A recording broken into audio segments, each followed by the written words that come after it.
오늘 말씀 나누고 이제 한 번 더 나누면 에스라는 10장까지 있으니까 끝이 나는데요. 10장 9절에서 15절까지 말씀을 한 목소리로 함께 합독합니다. 시작.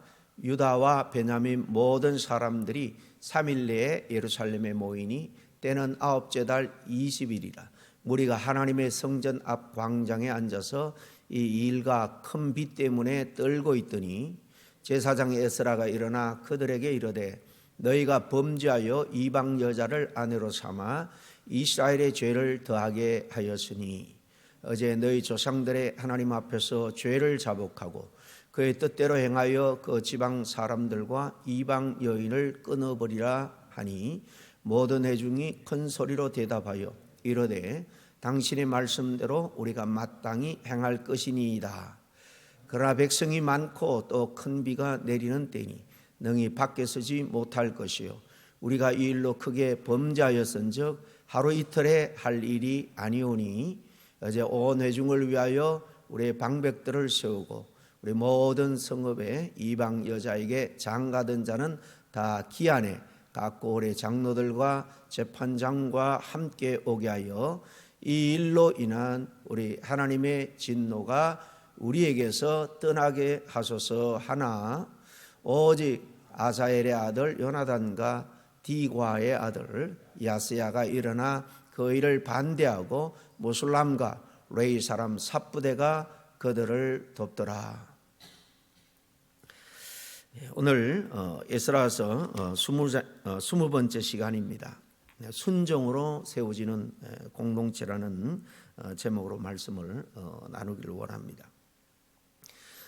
교회는 사람들이 교회당에 많이 모인다고 해서 저절로 교회가 되는 게 아니에요. 저절로 하나님이 기뻐하는 그런 신앙 공동체가 되는 것이 아닙니다. 진정한 신앙 공동체는 같은 우리 하나님을 주인으로 같은 마음으로 섬기고 또 같은 비전을 품고 주님의 말씀을 따라 순종할 때에 이 교회 신앙 공동체로서 이 교회는 바르게 세워지고 성장해 나갈 수 있습니다. 오케스트라에는 수많은 악기들이 동원이 되는데요. 세계적인 연주자들이 다 함께 모여 있다 할지라도 자기 마음대로 자기의 파트를 좀 더 뽐내겠다 그러면서 튀어나오게 연주를 한다면 결코 아름다운 음악을 만들어낼 수가 없습니다. 그저 소음만 가득할 뿐이죠. 좀 실력이 부족해도 연주자들이 모두 지휘자에게 집중해서 그 손끝의 지휘를 따라서 자기 파트에 최선을 다할 때에 사람들의 마음을 울리는 아름다운 화음을 만들어낼 수 있는 것입니다. 우리 교회도 마찬가지입니다. 교회의 영향력이라는 것은 결코 교회가 크다. 요즘은 오히려 세상 사람들로 해서 어리어리한 교회당을 짓고 수많은 사람들이 모이는 교회가 왜 저래? 오히려 더 많은 손가락질을 받습니다. 참된 교회의 힘이라는 것은 하나님 말씀 앞에서 얼마나 순종하느냐 하느냐에 따라서 교회의 영향력이 드러나게 되는 거예요. 지난 시간에는 에스라의 눈물로 시작된 그 회개가 거룩한 백성 전체의 회개로 그렇게 확장되어 나가는 것을 살펴봤습니다. 한 사람의 회개가 죄악 가운데 하나님을 떠나서 세상과 짜가며 세속 문화와 세속적인 그런 사상에 그저 동화되어서 살아갔던 이 공동체를 흔들어 놓았습니다. 오늘 본문은 그 회개가 실제 공동체를 어떻게 변화시켰는지를 잘 보여줍니다. 회개는 눈물로 시작하지만은 하나님이 기뻐하시는 공동체는 그 다음 순종해야 세워질 수 있다는 거예요. 그래서 하나님께서 기뻐하는 이 순종하는 공동체는 어떤 공동체인지 함께 살펴보기를 원하는 겁니다. 첫째로 이 순종하는 공동체, 하나님이 기뻐하는 이 공동체는 순종하는 공동체인데, 이것은 어려울 때마다 이런저런 목소리들이 많겠지만은 다 함께 하나님의 말씀 앞에 겸허히 선다라는 사실이에요. 문제가 있을 때, 어려움이 있을 때 열이면 열, 자기 소견대로 진단을 하고 주장을 합니다. 그러면 이것은 이 의견이 모여서 하나로 힘을 발휘해서 해결해 나갈 수가 없습니다. 더 혼란에 빠집니다. 오늘 9절에 보면 에스라의 말에 순종해서 유다와 베냐민 모든 백성들이 예루살렘 그 성 광장에 모였다 그랬습니다. 9절 말씀을 같이 한번 읽어보겠습니다. 시작. 유다와 베냐민 모든 사람들이 3일 내에 예루살렘에 모이니 때는 9째 달 20일이라. 무리가 하나님의 성전 앞 광장에 앉아서 이 일과 큰 비 때문에 떨고 있더니 그랬습니다. 이 많은 무리들이 함께 모였는데 다 떨고 있었다. 물론 비도 있지만은 큰 비가 내리고 있는 때이기 때문에 추워서 그럴 수도 있겠다 생각하지만은 오늘 마지막에 보면 그 일과 그 큰 비 때문에 그렇습니다. 그 일은 뭡니까? 하나님이 에스라를 통해서 이들의 죄악상, 하나님의 백성답게 세상과 구별된 그런 거룩한 삶을 살지 않고 세상과 그저 이 혼합되어 버리고 동화되어 버린 그런 모습에 대해서 하나님이 책망하는 일입니다. 범죄했다는 사실을 듣고 그들은 그 일로 인해서 이렇게 떨고 있는 거예요. 여기 또 중요한 것은 모든 백성이 함께 모였다라는 사실이에요. 회개는 한 사람으로 시작되지만은 함께 공동체적으로 완성된다라는 것을 오늘 말씀을 잘 보여줍니다. 누군가는 이렇게 성전 모여라, 예루살렘 성전 앞 광장에 모이라 할 때에 나는 이방 여인들 데려와 살지도 않는데 나는 가지 않겠다, 그렇게 할 수도 있었을 거예요. 굳이 내가 잘못도 없는데 갈 필요가 뭐 있냐는 거죠. 그렇게 생각할 수도 있었겠습니다만은, 그런데 오늘 말씀에 보면 모든 사람이다라고 말합니다. 모두 이방인 여인과 동거하는 범죄를 저질렀던 안 저질렀던 다 함께 광장에 모였습니다. 하나님 앞에 섰다는 겁니다. 이것은 하나님의 말씀 앞에 겸하게 말씀을 들을 준비가 돼 있는 거죠. 여러분, 하나님의 말씀 앞에 서는 사람은 남 탓만 하지 않는다는 겁니다. 주변을 보고 남을 보기 전에 먼저 내 자신을 바라보는 거예요. 내가 그 죄에 직접 빠져들지는 않았지만은 죄 가운데 하나님의 진노 속으로 끌려 들어가는 내 주변 이웃, 이 사회에 과연 파수꾼의 역할, 하나님의 제사장으로서, 영적 제사장으로서 사명을 다했는가, 먼저 내 자신을 돌아보게 되는 거예요. 저 사람이 문제고 누구 때문이다, 그런 말을 먼저 하지 않는다는 겁니다. 하나님의 말씀 앞에서는 자연스럽게 참 내 부족함이 큽니다, 내 안에도 사실 같은 죄성이 가득합니다라고 고백할 수밖에 없을 거예요. 이게 성령께서 역사하시는 마음인 줄로 압니다. 오늘 교회가 건강하려면 무엇보다도 같은 우리 하나님의 말씀 앞에 함께 겸하게 서야 할 줄로 압니다. 우리의 생각보다 경험보다 하나님의 말씀이 앞서도록 그 말씀을 따라가도록 해요. 우리의 전통보다도 하나님의 뜻이 앞서는 교회가 되어야 합니다. 교회가 하나 되는 비결, 모두가 같은 사실 의견은 가질 수가 없습니다. 성격도 다르고 자라온 배경도 환경도 다르고 그래서 생각이 다를 수 있습니다. 그러나 다르지만 결정적으로 내 다른 의견만 주장하는 것이 아니라 함께 겸하게 하나님 말씀 앞에 무릎을 꿇을 때 하나님이 우리의 마음을 또 묶어서 하나 되게 할 줄로 압니다. 그래서 시편 기자는 주의 말씀은 내 발의 등이요 또 내 길의 빛이다라고 고백하고 있습니다. 우리가 다 함께 서로 의견이 달라도 주의 말씀을 같이 같은 방향을 보며 쫓아간다라는 자세로 공동체를 이루어가야 할 줄 압니다. 하나님이 말씀을 통해서 길을 비출 때 우리 모든 공동체 식구들 한 사람 한 사람은 같은 방향, 같은 비전을 향해서 걸어갈 수 있기 때문에, 그러므로 우리는 늘 하나님의 말씀 앞에 겸허하게 서야 되겠다라는 자세를 가지고 신앙생활을 해요. 말씀을 들어야 한다는 거죠. 그리고 하나님이 기뻐하는 이 순종하는 공동체, 그것은 죄를 지적받을 때 인정하고 책임을 지는 모습을 잘 보여준다라는 사실이에요. 에스라는 백성들을 향해서 아주 분명하게 말하죠. 오늘 10절에 제사장 에스라가 일어나 그들에게 이르되 너희가 범죄하여 이방 여자를 아내로 삼아 이스라엘의 죄를 더하게 하였으니 그랬습니다. 너희들은 범죄했다. 이 지적하는 말 누가 듣기 좋겠습니까? 그러나 이것이 바로 공동체를 사실 살리는 말이었어요. 놀라운 것은 백성들의 반응이죠. 죄를 지적받으면 대부분은 반발합니다. 네 자신이나 똑바로 살라 이렇게 대받아칠 겁니다. 그런데 이 백성들은 성령께서 말씀 앞에 서도록 인도했기에 겸손하게 반응합니다.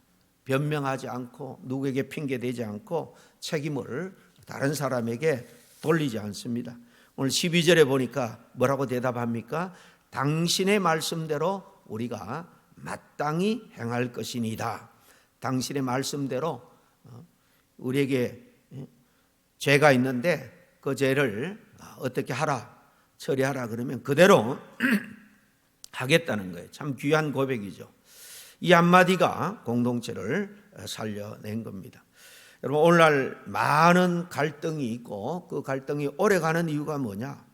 대부분 책임을 인정하지 않기 때문이에요. 다 남 탓만 하기 때문입니다. 가정도, 교회도, 국가 공동체도 마찬가지입니다. 참 제가 생각해 보니까 부족한 점이 많았습니다. 먼저 제가 사과합니다. 이런 자세, 이런 고백이 그 공동체의 아픔을 싸매고 회복할 수 있는 거죠. 성경에 보면 하나님은 사람을 세워나갈 때, 하나님의 일꾼을 세울 때, 하나님의 일꾼을 쓸 때에 결코 완전한 사람을 쓰는 경우는 거의 없습니다. 다 부족해요. 그 부족한 사람이 부족함을 겸허하게 인정하고 회개할 줄 아는 사람이에요. 베드로도 주님을 3번 부인했습니다마는 그가 각성하고 회개하고 돌아왔을 때 기이섬을 받습니다. 다윗도 얼마나 큰 범죄를 저질렀습니까? 이 참모 나단 선지자의 지적, 뼈아픈 지적에 왕으로서 권위를 내려놓고 회개했을 때 바로 이런 회개하는 글을 끝까지 쓴 것을 봅니다. 이렇게 하나님께서는 똑똑한 사람, 잘난 사람, 능력 많은 사람보다도 겸손하게 회개할 줄 아는 사람, 이런 사람을 귀하게 쓴다라는 겁니다. 요한일서 1장 9절에 보면 만일 우리가 자기 죄를 자백하면, 자기 죄를 정직하게 고백하면 그는 미쁘시고 의로우사 우리 죄를 사하시며, 이 미쁘시다는 것은 신실하다는 거예요. 그분은 믿을 만한 신실한 분이에요. 약속한 대로 자백하기만 하면 우리 죄를 사해 주신다 분명히 말씀합니다. 회개하는 자를 결코 외면하지 않는다는 거죠. 교회는요 결코 세상에 똑똑한 사람, 완벽한 사람이 모인 공동체가 아니죠. 한마디로 말하면 교회는 다 용서받은 죄인들이 은혜를 받고 함께 주님의 인도하심을 따라 한 방향을 바라보며 걸어가는 공동체.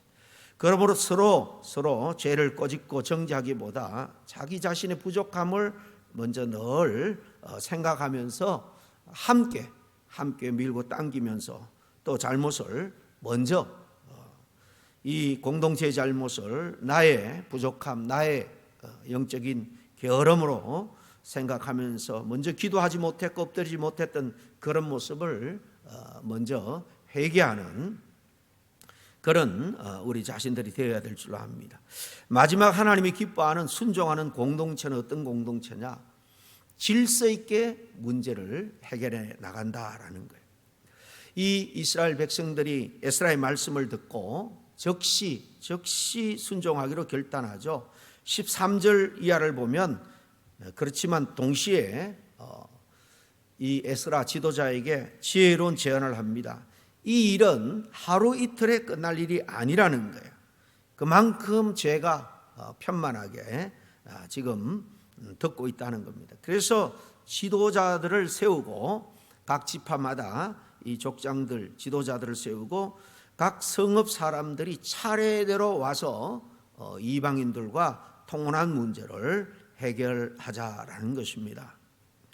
여러분, 이방 여인과 이 통혼한 문제는 제가 누누이 말한 것처럼 결혼의 문제가 아닙니다. 우리는 세계를 가슴에 품고 복음을 전해야 돼요. 전해야 됩니다. 결혼이 문제가 아니라 결혼을 했다면 하나님의 백성으로서 참된 신앙을 그들에게 전하고 복음적인 신앙적인 영향력을 끼쳐야 되는데, 문제는 이방인들이 따르는 우상의 문화와 우상 숭배에 빠져버린 겁니다. 이게 문제입니다. 오늘날 유럽이 그 선진국들이 우리가 자랄 때만 해도 어릴 때만 해도 유럽을 얼마나 동경했습니까? 영국, 프랑스, 독일, 스페인 다 이탈리아 부자 나라들이죠. 유구한 찬란한 그런 문화유산으로 앉아만 있어도 그냥 관광객들이 와서 돈을 벌게 해주는 그런 유산들이 많이 있는 나라, 또 문화적으로도 경제적으로 발전한 나라였어요. 그런데 하나님을 버리고 이방 사람들을 막 받아들이니까 이방인들이 그 땅에 들어가는 게 문제가 아니라 그 땅이 다 하나님을 잃고 대부분이 모슬렘이잖아요. 북아프리카 출신들, 중동 다 그 인종이 문제가 아니라 그들의 신의 모슬렘 우상을 섬기는 종교에 잠식되어 버리기 때문에 지금 무법천지가 된 것을 압니다. 좀 늦어도 우리의 신앙을 잘 지키고 우리의 신앙의 영향력을 끼칠 수 있도록 그렇게 세상의 문화를 또 받아들여야 되는데, 오히려 거기에 그냥 다 동화돼 버리고 말한 거, 이게 문제죠. 지금 이 시대의 문제도 바로 그런 문제입니다. 그런데 이 차례대로 각 성읍마다 지도자를 세우고 해서 나와서 문제를 해결하자, 참 중요한 이 영적 원리를 우리에게 보여주는데요. 참된 순종은 감정적으로 그렇게 행동하지 않는다라는 것을 잘 보여줍니다. 하나님의 방법을 생각하면서 질서 있게 행하는 모습이죠. 가끔 우리는 은혜를 받으면 모든 것을 다 팽개치고 당장 그냥 주님만 바라보고 쫓으려고 하고 자기 삶을 완전히 그 적시로 감정적으로 바꾸려고 합니다. 얼마 가지 못합니다. 그 열심은 귀하지만은 정말 오래가는 변화, 완전히 몸에 배이는 변화는 질서 속에서 이루어진다라는 것을 우리는 잘 압니다. 하나님 혼란의 하나님이 아니라 질서의 하나님. 우주 만물을 창조하실 때도 여섯 동안 만드시는데 첫째 날 빛을 만들죠. 모든 물질의 근원이 되는 빛을 만들고, 그리고 셋째 날까지는 보면은 이 무대 장치를 하세요. 하늘과 땅, 육지, 그리고 이제 거기에 필요한 것들을 채워 놓습니다. 하늘은 새로, 또 바다는 물고기로, 육지는 먼저 식물들을 나게 하고 그 위에 짐승들을 창조해서 놓습니다. 창조행위 하나만 봐도 하나님이 얼마나 철저하게 질서 가운데 일하시는 분인가 하는 것을 알 수 있습니다. 사도 바울도 고린도전서 14장 40절에 고린도 교회에게 말하기를, 아주 무질서한 이 교회죠, 모든 것을 품위 있게 하고 질서 있게 하라, 이렇게 구원했습니다. 사랑도요, 질서 안에서 그 사랑이 잘 자라갈 수 있습니다. 교회 안에 온갖 은사들도 질서 안에서 행해질 때 아름답게 사용될 수가 있는 거예요.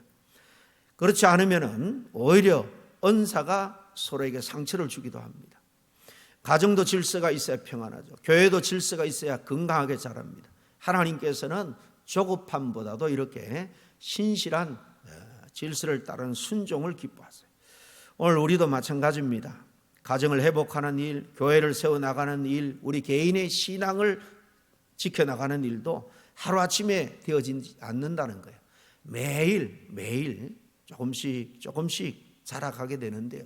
그러기 위해서는 매일 육신의 건강을 유지하기 위해서 매일 새끼 밥을 먹듯이 매일 영적인 양식을 공급받아야 돼요. 매일 말씀을 읽고 매일 정한 시간 기도하고 매일 한 걸음씩 작은 것부터 순종해 나가는 삶을 통해서 하나님이 우리를 빚어 가시는 겁니다. 작은 순종들이 쌓일 때에 개인도 교회도 하나님이 기뻐하는 그런 건강한 모습으로 세워져 가는 거예요. 여러분, 죄로 인해서 책망을 들을 때 오늘 말씀해 보니까 이 백성들은 큰 비를 맞으면서 하나님의 말씀 앞에 섭니다. 그들은 자신의 죄를 다 인정을 하죠. 그리고 함께 순종하기로 결단합니다. 바로 그 순종이 공동체를 살려냈습니다. 말씀 앞에 서 있는 순종, 회개하는 순종, 그리고 질서를 잘 지키는 그 순종이 모일 때 하나님께서는 거룩한 공동체를 세워가시는 거예요. 혹시 오늘 우리들에게 순종하라라는 말씀에 어떤 영역이, 하나님이 이런 부분을 순종하라는 영역이 우리에게 없지 않아 다 있을 줄로 압니다. 아직도 용서하지 못하고 미워하는 마음, 그런 마음을 품고 있지는 않습니까? 내려놓아야 될 그런 어떤 교만, 또 게으름, 나태함, 그런 것도 사실 우리에게 늘 찾아오죠. 회복해야 될 관계들, 오늘 이 말씀 앞에 우리가 다시 서기를 결단하는 시간이 되었으면 좋겠습니다.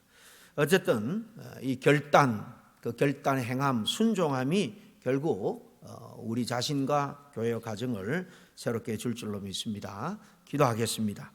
사랑과 은혜가 풍성하신 하나님, 오늘 말씀으로 다시 한번 잠자는 우리 영혼을 일깨워 주시니 감사합니다. 우리 안에 있는 교만함과 불순종, 또 게으름과 나태함을 용서하시고 다른 사람보다 먼저 내 자신을 돌아보면서 겸손하게 회개하며 주님 앞에 나가는 우리들 되게 도와주시옵소서.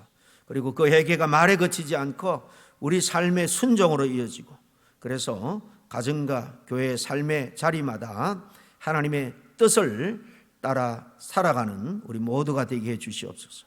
우리 교회가 말씀 앞에 함께 순종하는 거룩한 공동체가 되게 하시고, 성령의 인도하심에 따라서 끝까지 충성하는 주의 귀한 백성들이 다 되게 도와주시옵기를 원하며 예수님의 이름으로 기도하옵나이다. 아멘.